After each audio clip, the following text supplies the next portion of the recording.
NCP के बड़े नेताओं में शामिल शरद पवार के भतीजे अजीत पवार की बात करें तो सबको पता है कि अजीत पवार शरद के लिए भतीजे कम बेटे सम्मान ज्यादा है। हमेशा अजीत पर विश्वास दिखाया है शरद ने, और शरद और अजीत पिता और बेटे की तरह ही राजनीति करते आए हैं। एनसीपी को आगे बढ़ाने में शरद के साथ अजीत का भी बड़ा योगदान है। ऐसे में शरद की अगर बात करें तो अपनी बहू भले ना हो, लेकिन अजीत की पत्नी उनके लिए एक बहू है, ऐसी बहू जो कि हमेशा परिवार को जोड़कर रखना पसंद करती हैं। चलिए जानते हैं वरिष्ठ नेता अजीत पवार की पत्नी यानी कि शरद की बहू सुनेत्रा के बारे में। जी हाँ, एनसीपी के अगर अजीत पवार की बात करें तो उनकी पत्नी का एक अलग ही गौरव है।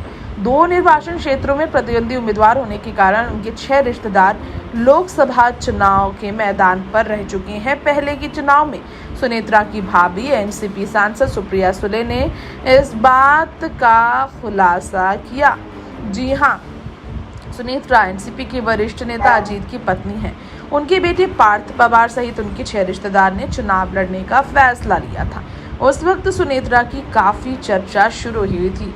क्या आप सबको मालूम है कि सुप्रिया की भाभी सुनेत्रा जो कि परिवार में अपने बाकी रिश्तेदारों के साथ आपको मीडिया के सामने बहुत कम आते हुए देखती होंगी, लेकिन सुप्रिया सुले ने एक बार चुटकी लेते हुए भाभी के रिश्तेदारों पर कहा, 6 रिश्तेदारों के मैदान में होने के कारण मेरी भाभी यह भी तय कर सकती हैं कि अगला पीएम कौन होगा।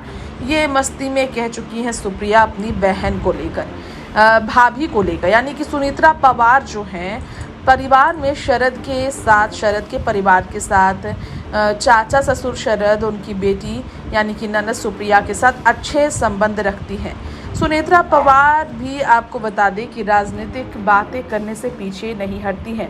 परिवार की राजनीति पर वो कई बार बात कर चुकी हैं। हालांकि यहाँ पर हम आपको तस्वीरें दिखा रहे हैं, सुनेत्रा पवार की वो तस्वीरें जिसमें वो काफ़ी सादगी भरी ज़िंदगी आपको जीती हुई नज़र आ सकती हैं। उनका अंदाज भी बहुत सादगी से भरा है।